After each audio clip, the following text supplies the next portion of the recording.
There's this weird pressure that many of us carry. If something isn't productive, it doesn't count. If it doesn't move the needle or check the box or create an outcome, it's kind of a waste, right?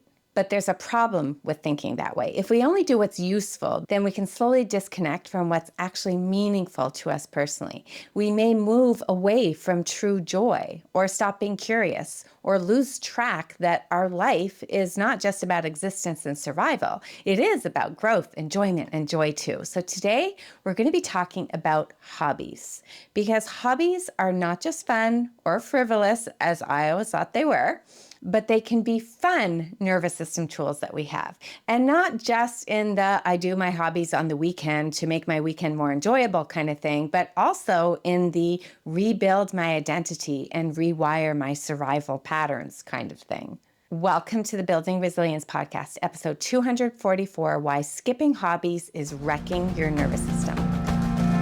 Welcome to Building Resilience, a podcast where theory, practical strategies, and inspiring stories show you how to unlock your best life. I'm your host, Leah Davidson. As a certified life coach, speech-language pathologist, and nervous system resilience expert, it is my mission to teach you how to be more resilient to life's adversities. I will show you how to manage your mind, befriend your nervous system, process your emotions, and even eliminate stress. It's time to do more than just survive. It's time to thrive. Let's get started. Welcome back to the podcast. How is everybody doing today? I always love having you here, so welcome. Years ago, when I was in the height of raising kids, just spending so much time focused on my kids, my friend and I used to joke that we better develop some hobbies or life is going to be pretty boring when our kids were older and no longer needed us in the same way. And now that I am at that stage of life, I see very clearly why hobbies are important.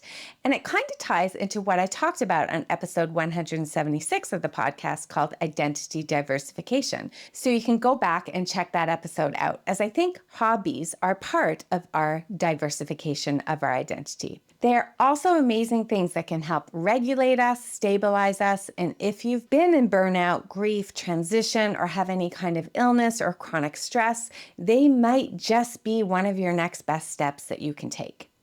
So how do you even define a hobby? To me, a hobby is anything that you do just because it feels good while you're doing it. It's not about productivity. It's not about proving anything. It's not something you have to monetize or master. It's something that just lets you be present and curious and connected to yourself without pressure. So a hobby gives your system somewhere to engage without needing to perform. And you don't need a reason and you don't need a result. You just need a willingness to show up and enjoy being with yourself. Now, can a hobby also be a side gig?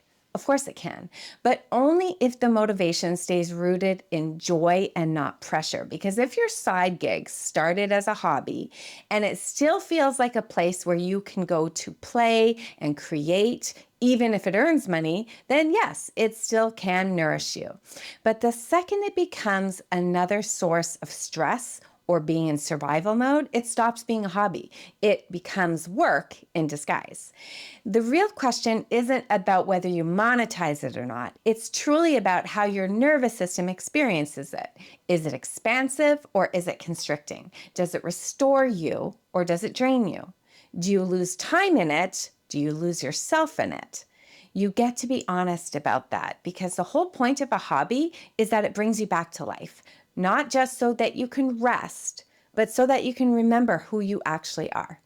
And that brings us to something that's deeply connected but often misunderstood: rest. Because when most people think about regulating their nervous system, they tend to think about getting to a more calm place, about resting. They think about slowing down or calming down or doing less. And yes, there is absolutely a place for all that. Now, again, I have an episode that I did about the art of doing nothing, episode 194, so you may want to go check that one out. But there are some subtle distinctions we need to talk about with rest. And to start, we need to look at the difference between stillness and nourishment. Stillness is kind of like turning the volume down. turning down the chatter, the noise, whether it be internal or external. Nourishment is about turning you back on. Now, they're both forms of rest, but they do serve different needs. Stillness helps your system to settle. It's kind of like that pause or the quiet, and it's what your body craves when everything around you feels really loud and fast and overwhelming. And it creates space for your survival brain to kind of stop bracing. So you can think of stillness as a form of meditation. You can think of it just even something like simply lying down on your couch with your eyes closed, just breathing, not producing, not fixing, just being. Whereas nourishment, on the other hand, kind of helps your system reignite. So it's not necessarily passive, it's a little bit more active, but in a very life-giving way. It's what your body needs when you feel you have lost your spark. So you can think of it like an act of picking up a paintbrush or going for a walk or laughing with somebody who really, really gets you. And you do these things not because you have to or think that you should, but because something in you wants to. Because don't forget, we don't just burn out from doing too much. We often burn out from doing too little of what we want, what helps us to feel alive, which nourishes our nervous system. So there's this phrase that I love: you don't need more ease, you need more engagement. Not pressure, not perfection, but engagement, which is aliveness. It's a sense that you're here and you're present. And your nervous system is constantly scanning for that. It's constantly scanning for signs that it is safe, not just to survive, but to express, to explore, to create and connect. And that's what hobbies have to offer. We can think of them as luxuries to do when we have time or a frivolous waste of time, but actually they serve a much greater role as nourishment to your nervous system. And this nourishment can be exactly what your nervous system needs. It can be the kind of form of rest that helps you feel more alive. Now let's talk a little bit more about aliveness. And to do that, I want to talk about a concept that I teach in my memberships and in my advanced training, the Yerkes-Dodson curve. So I want you to picture a little bell curve. And on the horizontal, the x-axis is the level of energy. And on the y-axis is the level of performance. So on this bell curve, on the left side, it starts out very low and flat because there's not enough stimulation. There's not enough energy. That's sort of your flat, foggy, shutdown mode. No energy, no motivation. So sometimes in this lower area, it's even hard to care. And that can show up in a low performance or an underfunctioning.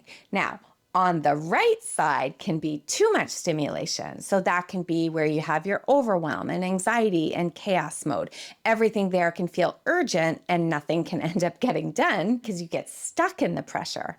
Now, right in the middle at the top of our bell curve, that is the sweet spot.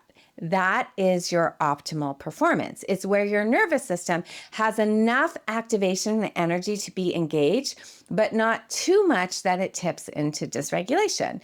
And that is where your best learning happens, your creativity, your curiosity. And that is also where hobbies naturally guide you. Hobbies can pull you out of collapse without completely flooding you. They can give your system just the right amount of structure and surprise, and they can create coherence and rhythm and flow. And that is why we often feel so much better after doing something creative and rhythmic or skill-based, not because we achieved anything, but because our system got to land in that middle optimal space. So we often refer to this nervous system state as a play zone.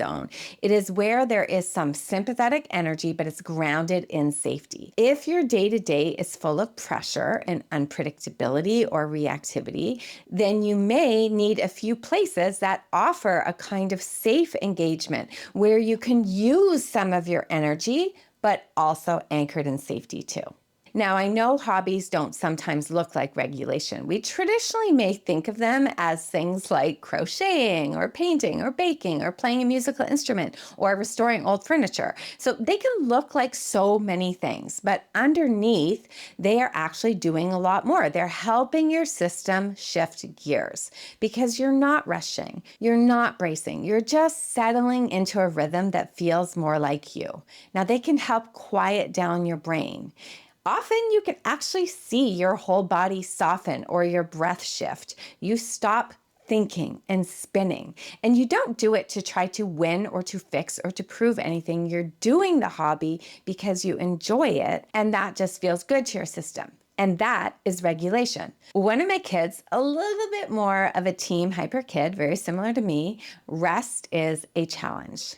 And right now, they are kind of in between things, taking a bit of time in the summer when I'm recording this. And I can see the challenge that he has with resting. He is so used to being productive all the time, and then doing nothing probably feels very unsafe, very unsettling for his nervous system. And I totally get that because my nervous system is similar.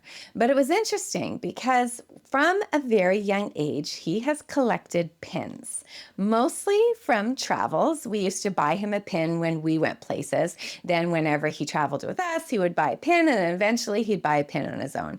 And now he has created this amazing pin display. So he loves arranging it and looking at it and sharing some of the memories associated with the pin. It is one of the ways that he actually rests and relaxes and truly enjoys, with no other purpose other than just pure enjoyment. So that is a great hobby because it allows him to step into a different world. My husband also has a lot of hobbies, and I've shared a few before, but one of his big ones involves music. He loves to just listen to music every night, but it's a lot more than that. He loves all things audio. He will research and talk about and even watch different YouTube channels about all things audio. I can't even tell you exactly what he's watching, but he loves to immerse himself into all things sound quality and music. And he talks about it with my stepson, who's also big into that as well. So it is very regulating and connecting overall. Now, a hobby can also go even deeper for a lot of people. It can be more than just a regulator. It can become part of our identity. I definitely see that with my husband. Not only is music and audio part of his identity, he's also a big car guy, but it is part of who he is.